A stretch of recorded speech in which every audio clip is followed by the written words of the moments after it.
বলছিলাম যে আজকের এই যে পহেলা নববর্ষ, এই নববর্ষ উপলক্ষে আপনি দেখলাম একটি মুখে চিত্র অঙ্কন করেছেন, তবে এই চিত্র অঙ্কন করার পিছনে এই রহস্যটি একটু বলতেন।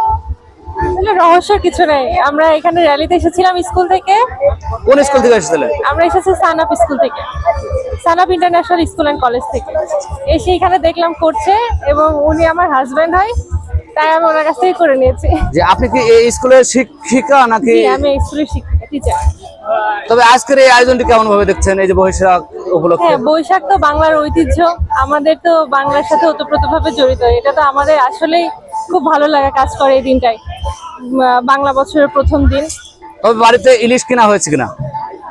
না, স্কুলে যেহেতু প্রোগ্রাম আছে, বাসায় কিছু করা হয়নি এখনো। তবে ইলিশ কেনার না কেনার পেছনের কাহিনীটা একটু বলবেন।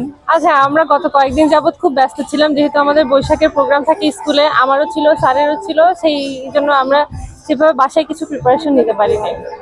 ধন্যবাদ।